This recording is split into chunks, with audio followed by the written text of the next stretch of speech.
नमस्कार दोस्तों, स्वागत है आपका SSC learning point by Singh sir. आज हम करेंगे 1 मार्च की शिफ्ट 1 का पेपर। ठीक है, बाकी जो शिफ्ट हो चुके हैं उनको आप देख सकते हैं और अच्छा खासा कैलकुलेटिव पेपर पूछा गया था, तो इससे आप अंदाजा लगा सकते हैं कि कितनी कैलकुलेशन पूछी जा सकती है। बाकी आपको छोटी छोटी चीज़ें कैलकुलेशन की पता होनी चाहिए। चलिए फिर स्टार्ट करते हैं। बाकी आप जब तक क्वेश्चन में इम्प्लीमेंट नहीं करेंगे तब तक कुछ भी कैलकुलेशन सीख लें, कोई भी मतलब नहीं बनता। प्रैक्टिस करना वो अलग चीज़ हो गई, क्वेश्चन में अप्लाई करना वो एक अलग चीज़ है। ठीक है, तो उसको देखते हैं और उसको अप्लाई करते हैं और छोटा से छोटा सॉल्यूशन करने की कोशिश करते हैं। चलिए फिर बिना देरी के स्टार्ट करते हैं। तो पहला सवाल कह रहा है, किसी त्रिभुजाकार खेत का आधार उसकी ऊंचाई का 3 गुना है। यदि 24.4 हेक्टेयर की दर से खेत को जोतने की लागत इतने रुपए है तो इसकी ऊंचाई ज्ञात कीजिए। अब यहाँ पर देखो, जो कुछ भी दिया गया है वो खेत पूरा जोतने की बात हो रही है, यानी कि जोतेंगे। जब मान लो ये फील्ड है, अगर इसको जोतोगे तो पूरे एरिया की बात होगी, तो हमें एरिया पर काम करना पड़ेगा। अगर मान लो ऊंचाई x है तो हमारा आधार क्या होगा, 3x होगा। अगर एरिया लिखते तो 1/2 3x इंटू में x हो जाता। भाई त्रिभुजाकार था तो इस हिसाब से हमको इसको लेना पड़ा। अब यहाँ पर बात आई हेक्टेयर की, यानी कि इतने रुपए हेक्टेयर के हिसाब से ये चला। अब ये देखो, जब ये पूरा हमने इसको गुणा कर लिया तो हमें पूरी लागत कितनी मिली, 448 पॉइंट समथिंग मिली। यानी कि इसके बराबर क्या हो जाएगा, 448.35 हो जाएगा। ठीक है, अब ये जो कुछ भी आया है वो किस में निकल के आया, हेक्टेयर में। यानी कि अब मीटर स्क्वायर में जब बनाएंगे तो 10⁴ का इसमें गुणा करना पड़ेगा। तो यहाँ से देखो, सबसे पहले ये पॉइंट हटाएंगे तो एक जीरो नीचे आ जाएगा, बिल्कुल आ जाएगा। फिर यहाँ से करेंगे 2 एकम 2, 2 दूनी 4, 2 दूनी 4 हो गया। इधर करेंगे तो 3 से काट लें, पहले चलो काट लेते हैं। तो 3 एकम 3 हो गया, एक बचा, 3 पंजे 15 ज़्यादा हो जाएगा, और 3 चौकू 12 हो गया, 3 नेम 27 हो गया, 3 चौकू 12, 3 पंजे 15 हो गया। अब यहाँ से एक्स स्क्वायर बराबर में 14945 अपॉन में 10 इंटू में 122 इंटू में 10⁴ हो गया। इधर करेंगे तो 5 दूनी 10 हो गया, इधर करेंगे तो 5 दूनी 10 हो जाएगा, 5 नेम 45 हो जाएगा, फिर 5 अट्ठी 40, फिर 5 नेम 45 हो गया। ठीक है, अब यहाँ पर देखो 10,000 लिखा था, इसको पूरा ऐसे लिख लो, 1 2 3 4। ठीक है, यहाँ पर 2 पंजे 10 हो गया, 000 आ गया। इधर 2 छक्के 12, 2 एकम 2 हो गया। इधर करेंगे 2 दूनी 4, 2 पंजे 10, यानी कि 2500 हो गया। अब ये 61 हमारा प्राइम नंबर आ चुका है। अब हमको डायरेक्ट भाग करके देखना पड़ेगा, 2989। ठीक है, तो सबसे पहले 6 पंजे 30 तो ज़्यादा हो जाएगा, 6 चौक 24 4 बार, 4 एकम 4, 4 छंग 24 हो गया। 8 से 4 गया 4, 9 से 4 गया 5, उतारा लिया 9 का। अब यहाँ पर करेंगे तो 9 से पूरा पूरा ये कैंसिल आउट हो रहा है, यानी कि अब हमारे पास एक्स स्क्वायर बराबर 49 इंटू में 25 इंटू में 100 हो गया। तब दोनों तरफ रूट लेंगे तो x इंटू में 7 गुणे में 5 गुणे में 10 हो गया, यानी कि हमारे पास x बराबर क्या आ गया, 350 आ गया। हमसे क्या पूछा गया था, हाइट पूछी गई थी। हाइट हमारी क्या थी, x थी, तो यही हमारा आंसर। अगला सवाल। अब यहाँ पर देखो, इसमें ये ग्राफ दिया गया था, ग्राफ दिया गया तो ऊपर से ये ऑप्शन हमको दिए गए थे, इसमें हमें सेटिस्फाइड करके इसको दिखाना था। अब यहाँ से एक चीज समझो, जैसे ये ए बी दिया गया था, यहाँ से लेते ये देखो प्लस का 3 आ रहा, और इधर ये देखो ये प्लस का साइन रहता है, इधर माइनस। इसी तरीके से ये प्लस का नीचे माइनस का, तो यहाँ पर ये माइनस का हो गया। यानी कि जहाँ पर ये मिले होंगे, एक्स वाला माइनस का हो गया, वाई वाला प्लस का हो गया। ठीक है, प्लस का 3 हो गया। इसी तरीके से अगर हम यहाँ पर देखेंगे तो ये इस साइड क्या हो गया, बाई भी माइनस का हो गया और एक्स भी हो गया, यानी कि -3 कामा माइनस का 3 हो गया। हमसे यही पूछा गया कि ए बी को निरूपित करती है, यानी कि जो भी हमने ये निकाले हैं ना निर्देशांक, ये हमारे क्या होने चाहिए थे, ऑप्शन में बिल्कुल इनसे मान आना चाहिए थे। अब जैसे x बराबर यहाँ पर अगर -3 है तो -3 रखते, प्लस का 3, यहाँ पर 0 बन गया बिल्कुल। अगर इससे भी करते तब भी 0 बन रहा। अब यहाँ पर y बराबर 2, किसी भी कंडीशन में y बराबर 2 आ रहा, नहीं आ रहा तो कैंसिल आउट। यहाँ पर y बराबर -2 कहीं पर दिख रहा, -3 दिख रहा है, एक जगह प्लस का 3 दिख रहा, तो कैंसिल आउट हो गया। x बराबर 3, x बराबर -3 दोनों जगह है, ना कि प्लस का 3 है, तो कैंसिल आउट। अगला सवाल। 21 सेंटीमीटर त्रिज्या के वृत्ताकार पिज्जा का त्रिज्य खंड काटा जाता है। त्रिज्य खंड का कोण इतना है। यदि पिज्जा के त्रिज्य खंड के समान क्षेत्रफल का एक और पिज्जा बनाया जाता है तो नए पिज्जा का व्यास क्या होगा। यानी कि एक इस तरीके का पिज्जा रहा, ठीक है, इससे क्या कहा, इस तरीके का पिज्जा बनाया गया, यानी कि अगर इस त्रिज्यखंड का एरिया लिखेंगे तो πr² थीटा बटे में 360, और बराबर में क्या हो गया, पाई आर स्क्वायर हो गया। पाई से तो पाई कैंसिल आउट हो गया, आर का मतलब पहली कंडीशन में 21 गुणे में 21 हो गया। एंगल कितना था, 120 था, बटे में कितना हो गया, 360 हो गया। बराबर में क्या हो गया, आर स्क्वायर हो गया। 12 तियां 36 हो गया, 3 सत्ते 21 हो गया। यानी कि यहाँ पर क्या लिख सकते थे, 7 गुणे में 3 गुणे में 7 बराबर में आर स्क्वायर। दोनों तरफ रूट लेंगे तो आर बराबर क्या आ जाएगा, 7 रूट में 3। अगला सवाल, अच्छा हाँ यहाँ पर ब्यास पूछा गया था ना, तो 2 का इंटू और कर लेना, यानी कि 14 रूट 3 आंसर आएगा। ठीक है, माई मिस्टेक। अगला सवाल, अब इस सवाल में देखो सिंपल सी ये कंडीशन एक दी गई थी, ये दूसरी, और जेड का मान हमको निकालना था। अब इसको हम लिख क्या सकते थे पूरे को, 3 की पावर एक्स बराबर में 3 की पावर 2y बराबर में 3 की पावर 3z लिख सकते थे। एक बार इसका कंपेयर कर लो, यानी कि x बराबर क्या आ गया, 3z आ गया। एक बार इनका कंपेयर करेंगे तो आ जाएगा 2y बराबर में 3z आ जाएगा। समझ में आ गई बात, ये इसके आ गया, ये इससे कंडीशन आ गई। अब हमें चाहिए 3x का मान। अब 3x रखोगे तो इसमें 3 का गुणा कर दो भाई दोनों तरफ, तो ये हमारा z में बन जाएगा, यानी कि 3 का गुणा इधर किया, 3 का गुणा इधर कर लिया। अब हमें 6y को भी हटाना है, यानी कि 3 का गुणा इधर कर दो, 3 का इधर इधर कर दो। अब इसमें वैल्यू पुट कर दो, 1/3x की जगह 9z हो गया, प्लस में 1/6y की जगह 9z हो गया, प्लस में 1/9z, यानी कि 9z से तो मतलब ही नहीं है, क्योंकि हमें क्या करना है भाई, उसको वही रखना पड़ेगा, क्योंकि z का मान निकालना है। 32/3 हो गया। अब एलसीएम लेंगे तो 9z आ जाएगा, अपॉन में 9z बराबर में 32/3 हो गया। 3 तिरका 9 हो गया, 3 से 3 कैंसिल आउट, z बराबर में 1/32। इसमें मेन खेल था कंपेयर करने का, किस से किस को कंपेयर करके हमारा मान आएगा। अगला सवाल, एक टिन में 8 केजी कच्चे चावल और 32 केजी उबले हुए चावल मिलाए जाते हैं, तो कच्चे चावल का परसेंटेज क्या होगा। भाई कच्चे चावल कितने हैं, 8 हैं, टोटल कितने चावल हो गए, 40 हो गए, गुणे में कर देंगे 100, 0 से 0 यानी कि 20% हमारा आंसर। आसान था। अगला सवाल, कुछ अपनी यात्रा का x% भाग 50 किलोमीटर प्रति घंटा की चाल से तय करता है और शेष भाग 60 किलोमीटर प्रति घंटा की चाल से तय करता है। x के संदर्भ में उसकी औसत चाल ज्ञात कीजिए। देखो कुल यात्रा हमने मान ली, उसकी x% बोला ना हमने, 100 मान ली, ठीक है। x% भाग इधर रहा तो ये कितना रहा होगा, 100 माइनस x का दूसरा भाग रहा होगा। अब ये हमें पता है कि एवरेज स्पीड का formula total distance upon total time होता है, तो टोटल डिस्टेंस तो हमने 100 मान ली। अब टोटल टाइम निकालने के लिए टाइम का फार्मूला क्या होता है भाई, डिस्टेंस अपॉन में स्पीड होता है। तो यहाँ पर डिस्टेंस पहली कंडीशन में x, स्पीड थी 50, दूसरी कंडीशन में हो जाएगी डिस्टेंस 100 माइनस का x अपॉन में 60 हो गया। समझ में आ गई। अब देखो नीचे अगर एलसीएम लेंगे 300 एलसीएम हो गया, यानी कि 300 एलसीएम लेंगे तो 300 तो ऊपर लिख लो, ठीक है। यहाँ पर 300 बनाने के लिए हमें 6 का गुणा करना पड़ेगा, यानी कि 6x हो गया, प्लस में यहाँ पर 5 का गुणा करना पड़ेगा तो 500 माइनस का 5x हो, यानी कि ऊपर 1 2 3 4 बटे में हो गया x प्लस का 500, और यही हमारा आंसर। अगला सवाल, कोई कार इतने की चाल से शहर ए से शहर बी तक जाती है और इतने की चाल से शहर बी से शहर ए तक जाती है। कार की औसत चाल। भाई देखो कभी भी दो डिस्टेंस दी जाए जो कि कांस्टेंट हो और दो स्पीड दी जाए, तो एवरेज स्पीड का फार्मूला होता है 2xy अपॉन में x प्लस का y, यानी कि 84 इंटू में 56 इंटू में 2 अपॉन में दोनों को ऐड करेंगे, 6 4 10 की 0, 8 5 13 1 14 हो गया, 14 छंग 84 हो गया, 6 दूनी 12, 12 छंग 72, यूनिट डिजिट से हमारा काम हो गया, 67.2 आंसर। अगला सवाल, 150 किलोमीटर प्रति घंटा की चाल से चलने वाली 360 मीटर लंबी एक रेलगाड़ी विपरीत दिशा में 90 किलोमीटर प्रति घंटा की चाल से चलने वाली दूसरी रेलगाड़ी को 12 सेकंड में पार करती है। दूसरी रेलगाड़ी की लंबाई क्या होगी। भाई देखो दोनों की डिस्टेंस, जो भी दोनों की लंबाई होगी वही चली जा रही होगी, यानी कि 360 प्लस का x हो गया।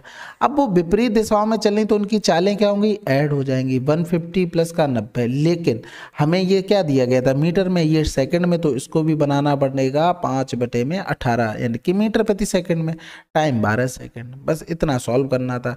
तो इधर चले जाएंगे 360 प्लस का x बराबर में जाएंगे तो 12 इंटू में 5/18, और इधर हो गया 9 5 14 240, ठीक है। इधर करेंगे 6 दूनी 12, 6 तियां 18, इधर करेंगे 3 अट्ठे 24 हो गया, इधर करेंगे 8 पन्ना 40, ये 400 हो गया, यानी कि टोटल 800 हो गया। 800 से 300 गया तो कितना बचा 500, 500 से 60 और कम कर देंगे यानी कि 440 आंसर। अगला सवाल, जेम्स 25% के लाभ पर हेडसेट बेचता है, बाद में वह एक थोक व्यापारी से मिलता है जो क्रय मूल्य से 10% कम मूल्य पर हेडसेट की आपूर्ति करने के लिए तैयार है। जेम्स विक्रय मूल्य में भी 54 रुपये कमी करता है, लेकिन फिर भी उसे 30% का लाभ होता है। मूल्य विक्रय मूल्य क्या है? देखो भैया ये 100 था मूल्य क्रय मूल्य, 25% के लाभ पर बेचता है यानी कि 125 की चीज हो गई। पहली कंडीशन यही बोली थी, क्रय मूल्य से 10% कम, यानी कि क्रय मूल्य हमारा ये था, ये सेलिंग प्राइस बना, 10% अगर हम कम कर देंगे तो ये 90 की चीज रह गई। लेकिन वो क्या कह रहा था, सेलिंग प्राइस में भी कुछ कम हुआ, लेकिन सेलिंग प्राइस में जो कम हुआ है वो रुपए में हुआ है। किस में हुआ है? रुपीज में हुआ है। तो हम परसेंटेज पे काम कर रहे हैं। अब ओवरऑल प्रॉफिट हुआ 30%, लेकिन अब होगा किस पर? नया सीपी पर, यानी कि इस पर अगर 30% प्रॉफिट बढ़ाकर सेलिंग प्राइस लिखते हैं तो 0 से 0 चला गया, 13 में 117 हो गया। बात समझ में आ गई? यानी कि अच्छा 54 की कमी हो रही थी ना, ठीक है। तो यहाँ पर भी कमी हुई और यहाँ पर भी कमी हुई। यहाँ पर कितनी कमी हुई भाई? 8 की कमी हुई। अब ये जो 8 की कमी हुई है, यही 8 बराबर 54 दिया गया था। हमसे पूछा गया था ओरिजिनल यानी कि 100 का मान। तो 2 चौकू 8 हो गया, ये 27 हो जाएगा। इधर करेंगे तो ये 25 हो गया, 25 सत्ते 175 हो गया। हाथ से लगा 17, 25 दूनी 50 यानी कि 67, यानी कि ओरिजिनल कॉस्ट प्राइस क्या था? 675। अगला सवाल, 20% छूट देने के बाद भी किसी व्यापारी को 8% का लाभ होता है। यदि दी गई छूट इतनी है तो क्रय मूल्य ज्ञात कीजिए। देखो हमेशा डायरेक्ट लिखो, मार्क प्राइस कॉस्ट प्राइस, जो भी प्रॉफिट हो रहा है मार्क प्राइस के नीचे, जो भी छूट दी जा रही है 20%, उसके बाद जो बच रहा है इधर लिख दो। भाई डायरेक्ट रेशियो बनाया जाता है। देखो मार्क प्राइस पे छूट दोगे तो 80% लिखोगे, और जो ये बन के आ गया सेलिंग प्राइस। अगर कॉस्ट प्राइस में हम अगर जोड़ दें क्या प्रॉफिट, तो ये क्या बन जाएगा? ये भी सेलिंग प्राइस बन जाएगा। दोनों को इक्वट कर लेते हैं तो MP अपॉन में CP क्या आ जाता है? 108/80। तो इतना लिखने की जरूरत नहीं, आप डायरेक्ट ये चीज समझे। 4 दूनी 8, 4 सत्ते 28, 4 दूनी 8 हो गया, यानी कि जो हमारा बना जाके रेशियो ये। अब इस पर 27 पर 20% की छूट, तो 20% की छूट तो यही हो गई, इसी का मान, क्योंकि छूट कितनी दी गई थी? 40.50 पूछा गया था क्रय मूल्य, यानी कि हमसे 20 का मान पूछा गया था। बात समझे? अब यहाँ पर देखो बाकी सारी चीजें हटा दे, अगर ये चीज यहाँ से निकालनी है तो बाकी सब इधर उधर कर देते हैं, जैसे 40.50, या तो पूरा ही लिख लो, नहीं तो फिर बाद में कंफ्यूजन होगा। ऊपर चला गया क्या? 100 इंटू में 20 हो गया, ये यहाँ से कैंसिल आउट हो गया। अब यहाँ पर करेंगे, देखो 9 तियां 27, 5 4 9, 9 तियां 27 हो गया, और 9 चौक 36, 9 पन्ना 45 हो गया। इधर करेंगे, इधर भी आ गया, और पॉइंट लगा हुआ था, यानी कि हमारे पास आंसर आ गया 150। ठीक है। अगला सवाल कह रहा था H, J और L अलग अलग किसी कार्य को क्रमशः इतने इतने और इतने दिनों में पूरा करते हैं। यदि भी H से शुरू करते हुए समान क्रम में बारी बारी से काम करते हैं तो कार्य का 2/5 भाग पूरा कितने दिनों में होगा? तो H हो गया, J हो गया, L हो गया, 120, 40 और ये 60। एलसीएम लेंगे तो 120, एफिशिएंसी 1 आ गई, 3 आ गई, और 6 दूनी 12, 2 आ गई। ठीक है। अब यहाँ पर देखो H से शुरू हुआ, फिर J, फिर L हो गया, 1 3 और 2, यानी कि 3 2 5 1 6 काम हुआ कितने दिन में? 3 डेज में। कितने दिन में हुआ? 3 डेज में। हमें 120 काम करवाना है, यानी कि 120 काम का मतलब हो गया, सॉरी हाँ ठीक है, 6 दूनी 12 यानी कि 20 गुना, इसका भी 20 गुना करेंगे तो 3 दूनी 6 यानी कि 60 डेज लगेंगे।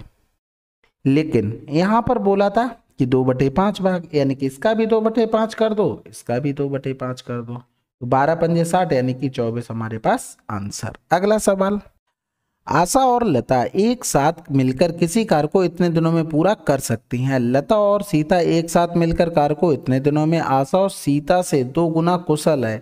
ज्ञात कीजिए कि तीनों एक साथ मिलकर उस कार्य को कितने दिनों में पूरा कर सकती हैं। तो अब यहाँ पर आशा प्लस का लता, 25 सत्ते 175, 180/7 हो गया। इधर लिखेंगे लता और सीता, ये 36 हो गया। एलसीएम लेंगे तो 180 यानी कि टोटल वर्क एफिशिएंसी 7, इसकी हो गई 5 छक्का 30 यानी कि 5 आ गई।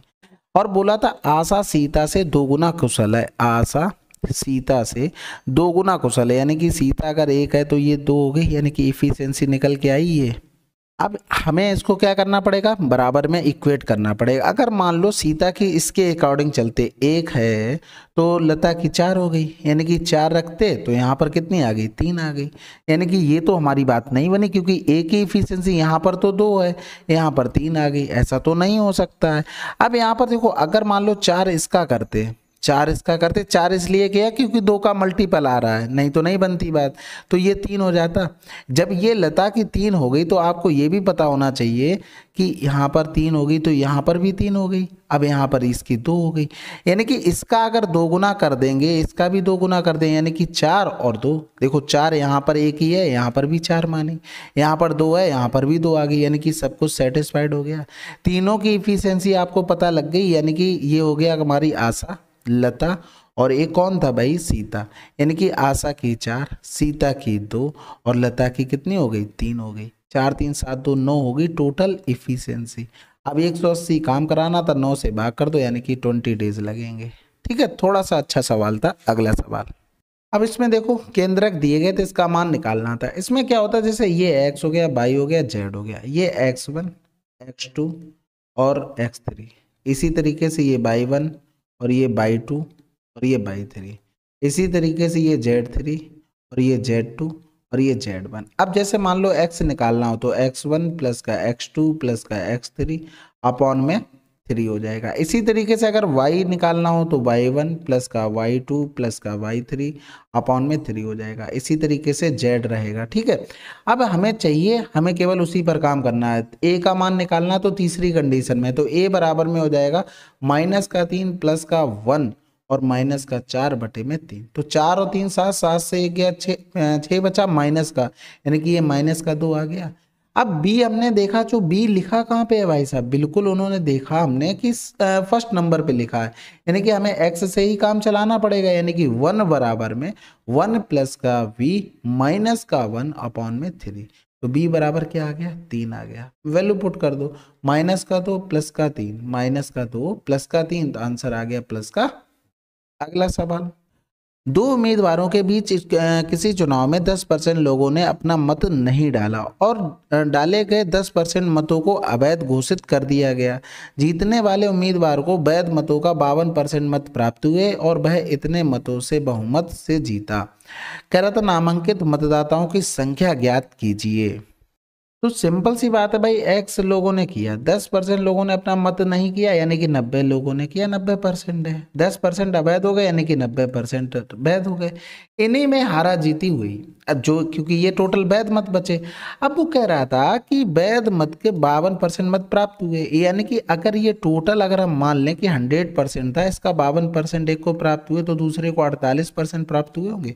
हारा जीती कै परसेंट से हुई भाई, 4% से हुई। तो वही करना था, इसका 4% हमें बराबर दिया गया था 1701।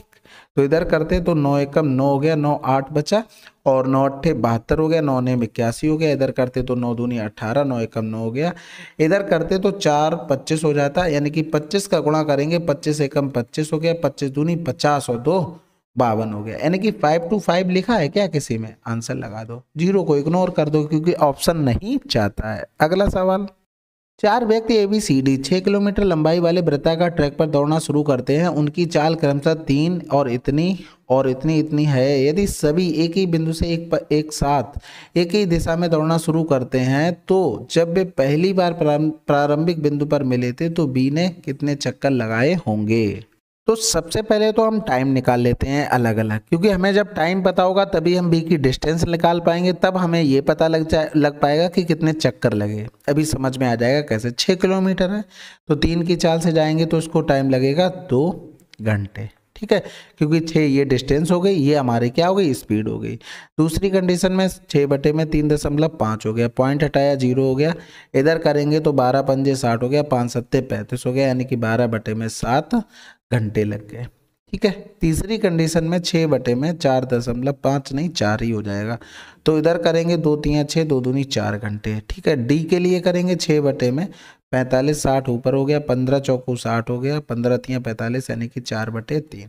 यानी कि ये जो जब भी मिलेंगे ना, या तो इनको मिनट में बना लो या तो इनको घंटे में ही रहने दो, इनका एलसीएम ले लो। दोनों में से एक तरीका हम लोग कर सकते हैं। अब एक चीज आपको ये भी पता है, जैसे ये हमारे पास टाइम है 2, 12/7 और 3/2 और 4/3। जब भी ये पहली बार मिलेंगे अपने एलसीएम पर मिलेंगे, टाइम निकाल लिया, टाइम का एलसीएम पे मिलेंगे।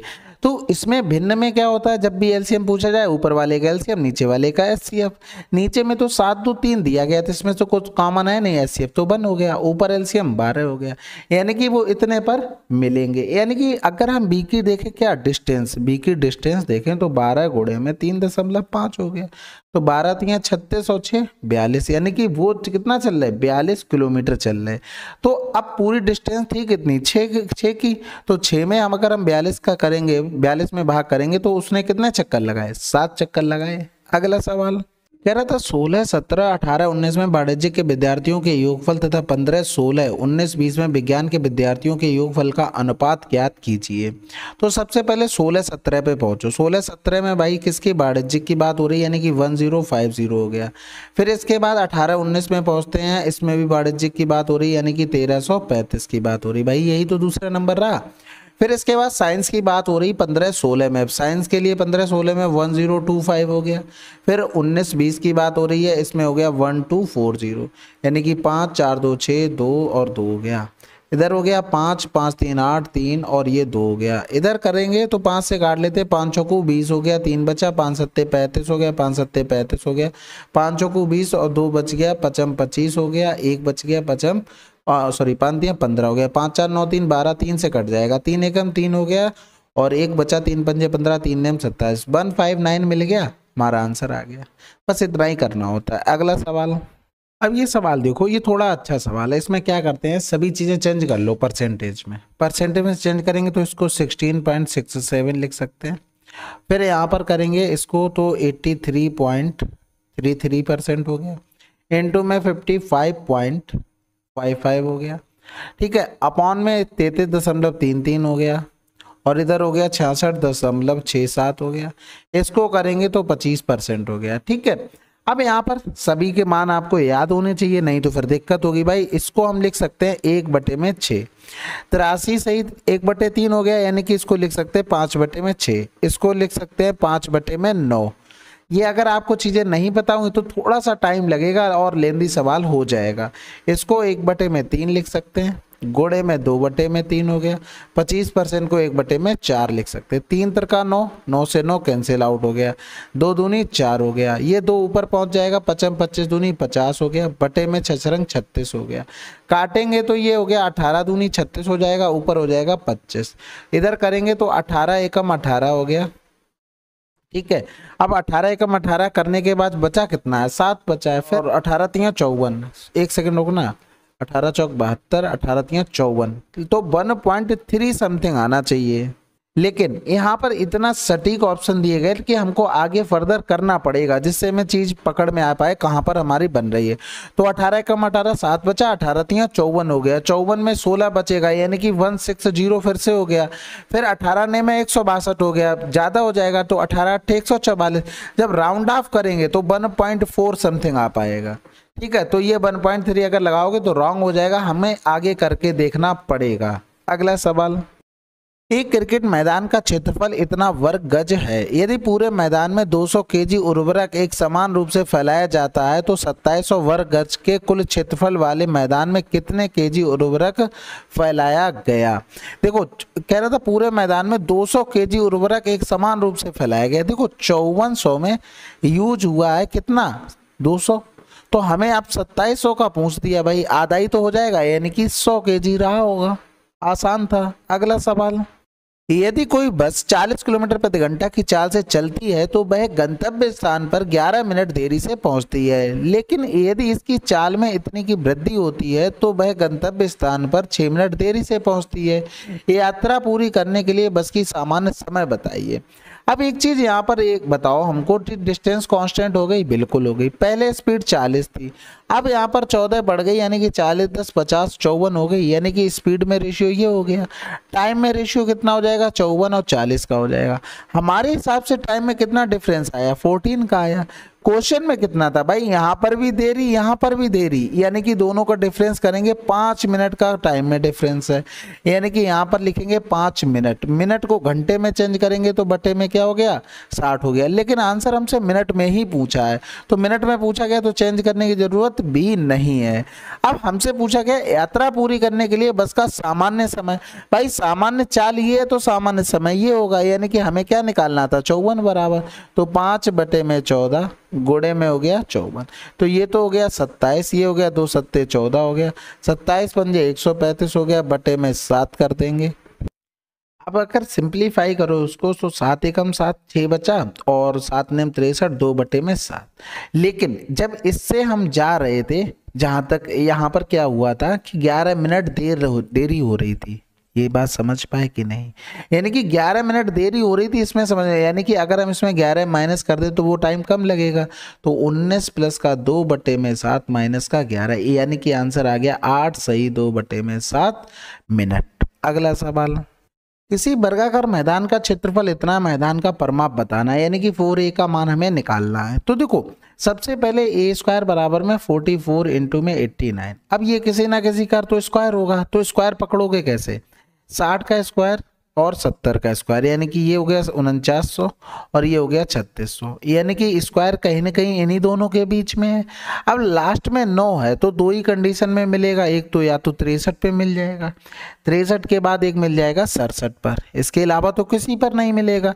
अब एक चीज बताओ कि 3600 हो गया 6700 हो गया, अब इनका अगर या तो डायरेक्ट गुणा करके देख लो, ठीक है अगर देख सकते हो आप, बाकी अगर ऑप्शन के थ्रू जाना चाहते हो तो यहाँ पर देखो 4 से सभी को डिवाइड करके देख लो, 4 से सभी को, इसको करेंगे तो देखो 4 दूनी 8, ये तो कटना ही नहीं क्योंकि हमें 4a का मान चाहिए, यहाँ पर करेंगे तो 4 एकम 4 चंग 24 और 4 अट्ठे 32, 6800 कहीं तो आ रहा है इसमें, 63 और 67 ये भी कैंसिल, इधर किया 4 चंग 24 4 सत्ते 28, इधर किया 4 सत्ते 28 4 एकम 4 71 भी कहीं नहीं आंसर, ठीक है। बाकी आपको स्क्वायर करने में भी टाइम नहीं लगना चाहिए, आपको क्रॉस मल्टीप्लाई पता होना चाहिए, जैसे हमें 67 का निकालना था तो 7 7 49 हासिल लगा 4 7 छक्का 42 7 छक्का 42 42 दूनी 84 और 4 88 हासिल लगा 8 हो गया, 6 रंग 36 36 में 8 जोड़ेंगे तो 44 हमारा स्क्वायर आ जाएगा। अगला सवाल, एक समद्विबाहु त्रिभुज है, यदि समान भुजाओं में से एक भुजा और एक असमान भुजा का अनुपात इतना और परिमाप इतना तो त्रिभुज का लगभग क्षेत्रफल कितना होगा। देखो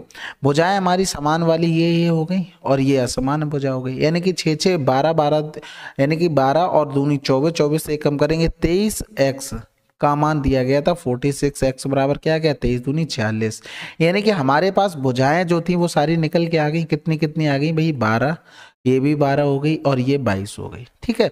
अब ये हमारे पास एक ट्रायंगल रहा, ये 12 और ये 22 हो गई, जब इस पे परपेंडिकुलर डालेंगे समद्विबाहु त्रिभुज में दो भागों में बराबर बराबर विभाजित करता है, यानी कि ये 11 हाइट हमें निकालनी थी, हाइट यहाँ से निकालने में कोई दिक्कत है क्या आपको, कोई भी दिक्कत नहीं, यानी कि हाइट जब निकालोगे तो √12 का स्क्वायर माइनस 11 का स्क्वायर, यानी कि 12 और 11 23 और इंटू में 1 हो गया, यानी कि √23 आ गया, क्या आ गई ये हाइट निकल के आ गई हमारी। अब हमें क्या निकालना है एरिया, तो 1 बटे में 2 बेस में हो गया 22 और √23 हो गई, ठीक है ये 11 हो गया। अगर हम मान लो यहाँ पर 4 लिखते तो 44 आता और अगर यहाँ पर 5 लिखते तो 55 आता, यानी कि एरिया 44 55 के बीच में है, तो 44 और 55 के बीच का मतलब ये दोनों ऑप्शन चले गए, हमारे पास 2 ऑप्शन बचे। अब एक चीज आप दिमाग लगाओ, अगर 4 का स्क्वायर करोगे 16 और 5 का स्क्वायर करोगे 25, 23 किसके पास है 25 वाले के पास है, यानी कि इंक्लाइंड किधर होगा इसकी तरफ होगा, तो आंसर क्या हो गया 53। बाकी आराम से आप पूरा बनाते रहो, क्या कर सकते हो। अगला सवाल, 8000 की राशि पर x% वार्षिक दर से 2 वर्ष का चक्रवृद्धि ब्याज इतना है, तो x का मान हमको बताना है। तो देखो 8000 की राशि यानी कि ये क्या हो गया प्रिंसिपल हो गया, CI कितना हो गया 988.80, यानी कि अगर हम ये पॉइंट हटा दें, ये जी पॉइंट के बाद जीरो की तो वैल्यू नहीं होती, इसको तो हटा ही देते हैं, यहाँ पर एक पॉइंट नीचे आएगा, रेशियो बनाने के लिए इधर कर लेते हैं। अब देखो 2 वर्ष की बात कह रहा था तो पीछे एक अमाउंट बन के चल रहा होगा, पहले तो इसको कैंसिल आउट करते हैं, 8 एकम 8 1 2 3 4, इधर 8 एकम 8 हो गया, बचा कितना है 1, 8 दूनी 16 हो गया, 2 बचा 8 3 24 8 6 48 हो गया, अभी भी कट जाएगा, 4 से काटते हैं 4 दूनी 8 4 5 पंजे 20 हो गया, इधर करेंगे 4 तियां 12, 0 4 नेम 36 हो गया, इधर 5 2 7 हो रहा है, इधर 9 3 12 हो रहा है, यानी कि अब किसी से कैंसिल नहीं होगा। लेकिन यहाँ से प्रिंसिपल और अमाउंट का अगर बनाएंगे रेशियो तो 2500, और इनको जोड़ेंगे तो 9 0 5 3 8 यानी कि 2, यानी कि ये 25 यानी कि ये हो गया तुम्हारा 50 का स्क्वायर, ठीक है। और ये 25 से 30 ज्यादा है, यानी कि 3 तिरकानों, यानी कि ये 53 का स्क्वायर हो गया। ये तो पता है ना भाई, 53 का अगर स्क्वायर निकालना तो 50 से कितना ज्यादा 53, 3 3 का स्क्वायर 9 हो गया, और जितना 50 से 53 अधिक है उतना 25 से अधिक करके लिख दो, ये 53 का स्क्वायर आ गया।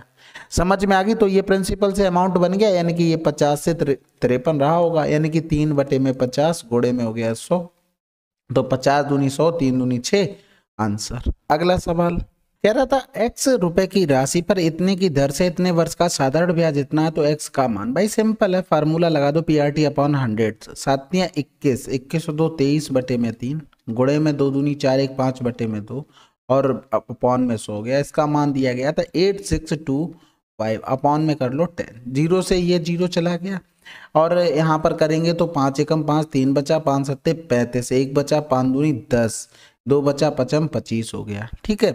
अब यहाँ पर 23 यानी कि 23 से अगर करेंगे तो 23 अट्ठे 184 होता है, वो तो ज्यादा हो जाएगा, 23 सत्ते 161 होता है, यानी कि 7 बार जाएगा, 11 बचेगा, 23 पंजे 115 हो गया, ठीक है। तो x बराबर में 3 दूनी 6 6 पंजे 30 हो गया, और 6 सत्ते 42 और 3 45 हो गया, आंसर आ गया, ठीक है। थोड़ा कैलकुलेशन का था, अगर आपको टेबल अच्छे से याद होंगे तो जल्दी हो जाएगा, बाकी हो तो जाएगा ही, थोड़ा टाइम लगेगा। अगला सवाल कह रहा है वाणिज्य और मानविकी में विद्यार्थियों तथा गणित और विज्ञान में विद्यार्थियों का अनुपात क्या होगा। देखो वाणिज्य कहाँ लिखा भाई, ये लिखा, मानविकी ये लिखा, इन दोनों को जोड़ेंगे तो 4 6 2 8 हो गया, 9 2 11 हो गया, ठीक है। उसके बाद गणित और विज्ञान, गणित और विज्ञान ये दोनों रहे, यानी कि 6 6 12 के 2 हासिल लगा 1, तो 9 4 13 के 3 हासिल लगा 1, 3 5 3 8 हो गया, ठीक है। इसको काट लेते हैं, 4 से कट जाएगा तो 4 दूनी 8 हो गया, 4 नेम 36 हो गया, 4 छंग 24 हो गया, 4 दूनी 8 0 4 अट्ठे 32 हो गया। अभी भी कट जाएगा तो 4 चंग 24, ठीक है, 4 सत्ते 28 हो जाएगा, और एक बचा तो 4 चौकू 16, इधर करेंगे 4 पंजे 20, 4 दूनी 8 हो गया, 2 3 6 2 सत्ते 14 और ये 26 आंसर। अगला सवाल, दो संख्याओं का अनुपात इतना है, उनका अंतर इतना, छोटी संख्या क्या होगी, 3 का मल्टीपल होगी, तो 5 4 9 6 3 9 5 4 9 7 2 9 सारे हैं, ठीक है। ये ट्राई कर लिया करो, अगर टाइम कम बचता तो जरूर ट्राई किया करो, रीजन क्या होता है मिल जाता है जनरली आंसर, नहीं मिलता बाकी तो सोल्यूशन करना आसान है, इसमें क्या ही था, 7 से 3 गया 4 बराबर में 72 था, तो ये क्या गुना हो रहा था 18 गुना, तो 3 का 18 गुना करेंगे तो कितना आ जाएगा 54, आसानी था। अगला सवाल, चलिए फिर ये भी आपकी 1 तारीख की यानी कि 1 मार्च की शिफ्ट 1 ये समाप्त हो गई है, बाकी कमेंट करके बताइएगा। कैलकुलेशन अच्छी खासी है, ठीक है, ऐसा नहीं कि आसानी से कोई पेपर करके आराम से पूरे नंबर लाके बैठ जाएगा, जिसकी कैलकुलेशन यानी कि पूरी कमांड होगी कैलकुलेशन पे, अच्छे से टेबल याद होंगे एटलीस्ट 25 तक, इससे ज़्यादा अभी तक टेबल यूज नहीं हुए हैं, और बाकी जो छोटी छोटी कैलकुलेशन की होती हैं, यूनिट डिजिट का यूज करना या फिर डिवाइड करना जो अपने छोटे में करते थे, ठीक है, तो वो चीज़ें हैं सारी। चलो फिर मिलते हैं अगले शिफ्ट में, तब तक के लिए जय हिंद जय भारत।